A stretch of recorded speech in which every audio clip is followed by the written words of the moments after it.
小女孩只是拍张照片，两辆车子就在她面前相撞。邻居非常认真严肃地警告她，就是你乱拍照导致了这场车祸。可小女孩回家后却发现电视台里都是数不尽的灾害新闻，森林发生重大火灾，2列动车相撞死伤无数，以及一架飞机的坠毁，这可给她吓坏了。小女孩认为自己造成了世界末日，后来才发现那竟然是邻居在吓唬她。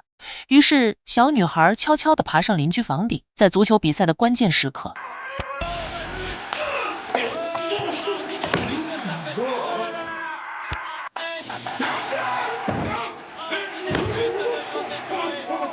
这个腹黑的小女孩就叫艾米丽。可就是这样聪明的小女孩，却一辈子都没有上过学，因为爸爸确诊她心脏有问题，必须留在家里由妈妈教导。但这一切其实都是个误会。6岁的艾米丽和其他所有小女孩一样，希望爸爸能时不时抱抱自己，可只有在每月体检的时候，爸爸才会抱她。这种罕有的接触让艾米丽心跳加速，浑然不知自己将因此度过一个十分不幸的童年。艾米丽的父亲是名退伍军医，性格孤僻，很少与人交流，最大的快乐是听旧墙纸被撕下时的声音。妈妈则是一个情绪不稳定且轻度焦躁症的人，总喜欢把地板抛光的锃亮，接触不到其他孩子。夹在母亲的焦躁不安与父亲的冷若冰霜中，艾米丽只能躲进自己的幻想世界，每天自娱自乐，也陷入了深深的孤独。唯一能算得上朋友的小金鱼，也因为忍受不了孤独，患上了抑郁症，总是想要跳缸自杀。这尖叫声让母亲无法忍受，最终决定将鱼放生，也失去了她唯一的朋友。孤独再次笼罩了她的生活。但更不幸的是，就在母女俩一同前往教堂祈福时，却不料母亲被一个跳楼自杀的人砸中，从此离开了人世，只留下艾米丽和父亲相依为命。而这场变故让父亲变得更加孤僻，他整天埋头苦干，只为母亲建造一个小陵寝。家中弥漫着压抑与孤独的气氛，让艾米丽感到窒息。就这样日复一日，年复一年，春去秋来，外头的世界一片死寂。时间在艾米丽守望的窗口一点点流逝。艾米丽依靠着想象力生活，她无比期盼着长大，这样就能离开死气沉沉的家。终于在18岁时，艾米丽带着所有东西离开了，成为了一家咖啡馆的服务员。但童年的生活给她留下了深刻的烙印，使她变得沉默而孤僻。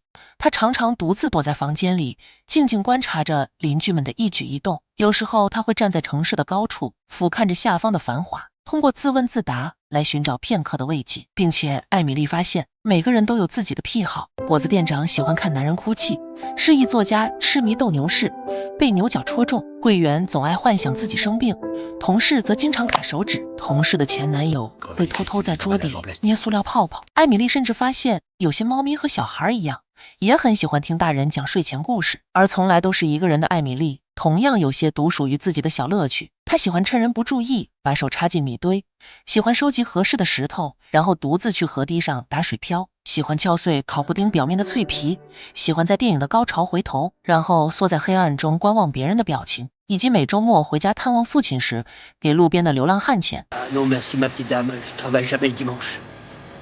艾米丽总能注意到别人发现不了的细节，一个玻璃盖不小心掉在地上，盖子顺势向前翻滚，意外地撞开了一块瓷砖。艾米丽心生好奇，轻轻地将瓷砖翻开，惊讶地发现后面竟然有一个暗格，里面还藏着一个神秘的盒子。她迫不及待地拿出盒子，打开一看，瞬间被盒子里的东西所吸引，那竟是40年前一个男孩的百宝箱，里面装满了那个年代的收藏和回忆。晚上，艾米丽躺在床上思绪万千，她突然决定要寻找这个盒子的主人，将这份珍贵的记忆归还给他。第二天，艾米丽从房东那里得知了男孩的名字，并从通讯录中搜集了所有可能的地址。她挨家挨户的寻找，但每次找到的要么是年轻人，要么就是女性，始终未能找到真正的主人。就在艾米丽无比失落时，住在她楼下的老画家叫住了她。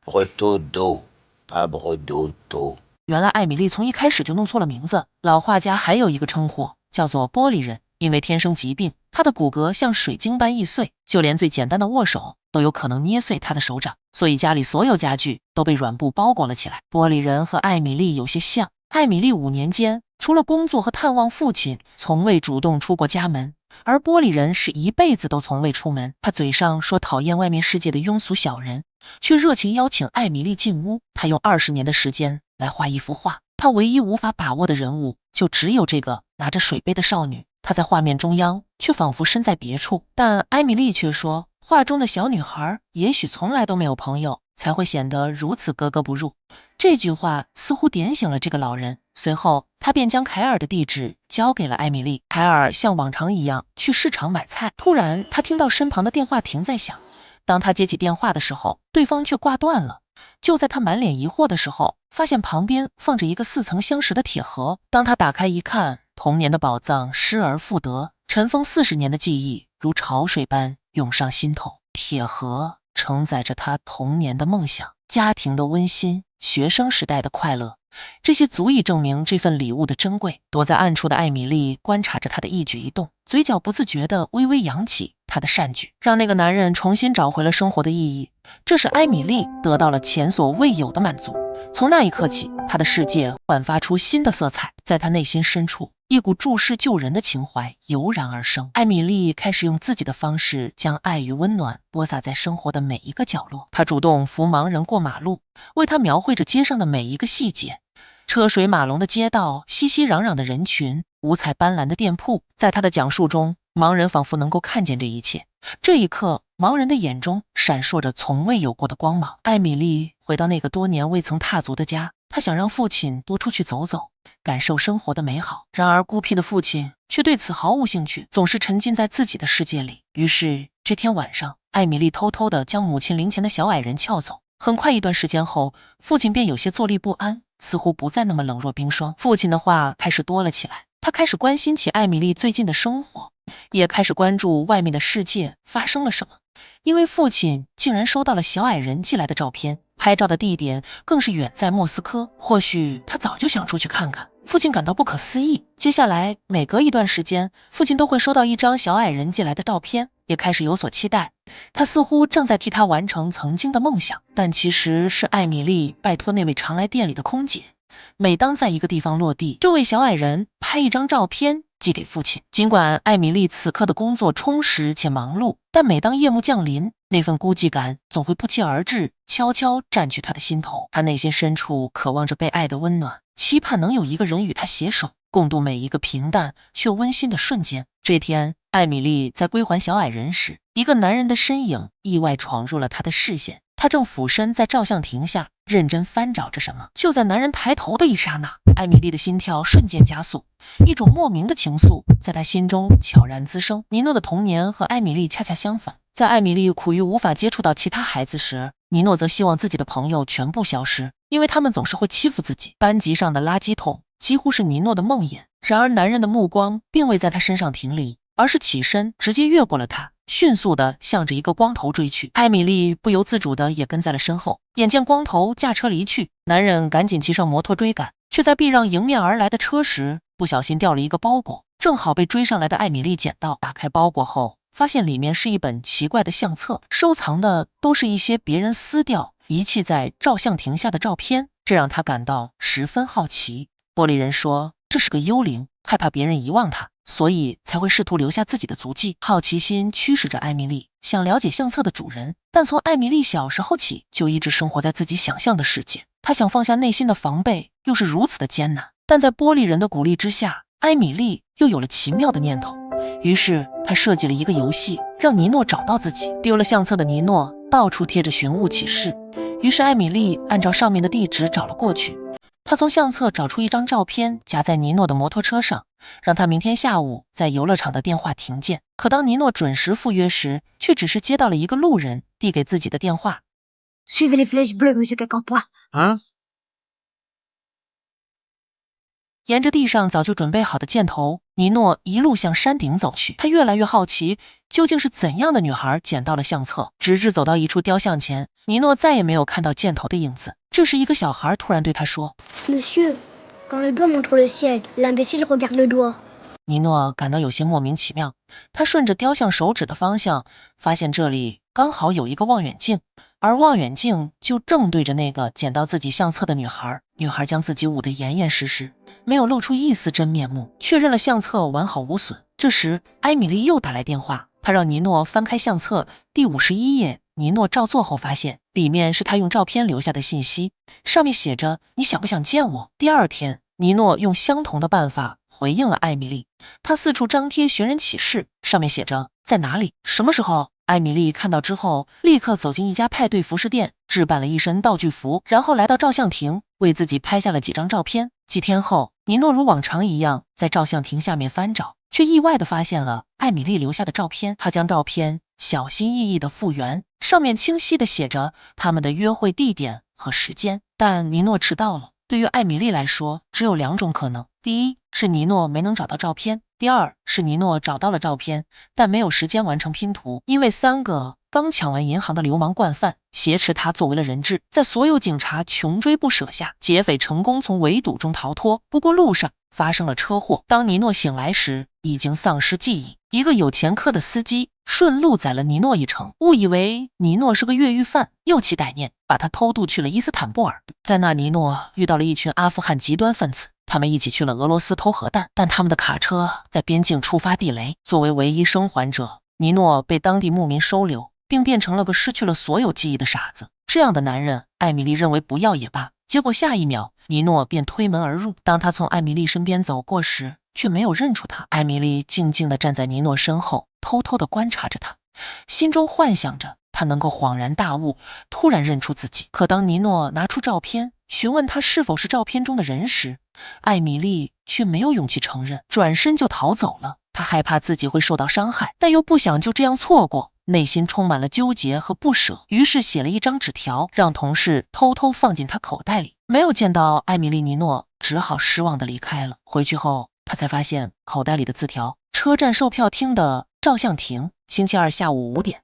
尼诺如约来到约定地点，艾米丽则偷偷拨打了快照亭的维修电话。尼诺不敢置信地看着眼前的一切，原来让他苦苦寻找的男人是一个快照亭修理工。困扰尼诺多年的秘密终于解开了。艾米丽从暗处走来，准备向尼诺表白，谁知一辆小货车经过，两人再次错过。尼诺又跑去咖啡厅寻找答案。艾米丽的同事看不下去了，他将尼诺约了出去，说起了艾米丽的各种趣事。回来后的艾米丽误以为尼诺跟同事约会去了，她的心情瞬间跌入谷底。艾米丽伤心欲绝地回到了家，并试图用做蛋糕平复心情，却发现面粉早就用完。艾米丽又情不自禁地开始幻想尼诺会在楼下为自己买好面粉，然后再趁自己不注意偷偷走进房间。想到这，艾米丽嘴角不自觉地上扬，最好尼诺接下来还会轻轻擦动门帘搞怪。突然，艾米丽真的听到了门帘晃动的声音，但那只是一只猫咪而已。艾米丽后悔万分，后悔自己一次次的胆小和懦弱，眼睁睁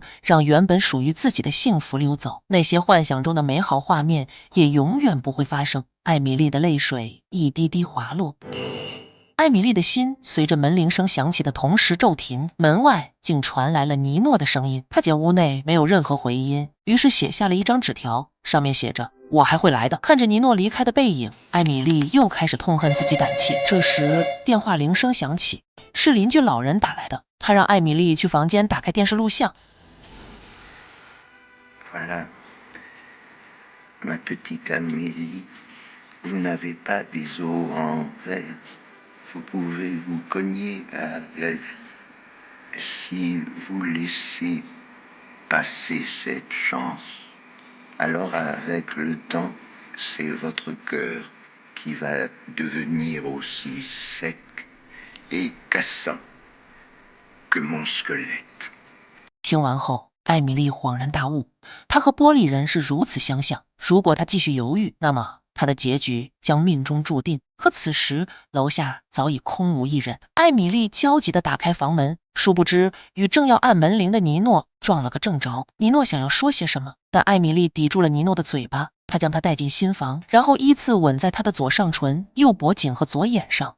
于是艾米丽终于品尝到了爱情的滋味。如果你常去那儿逛一逛，可能会看到艾米丽与尼诺穿梭于巴黎的各个街头，从耳边流动着的是2人才能听到的絮语。他们都不再孤独，每个人都会有缺陷，就像被上帝咬过的苹果。所以，我们向往美好的事物，希望借此慰藉心灵。我们心心念念的美好的爱情，美好的事物，治愈着我们不完美的人生。电影中有个细节，玻璃人20年来都在画着雷诺阿的船上的午宴。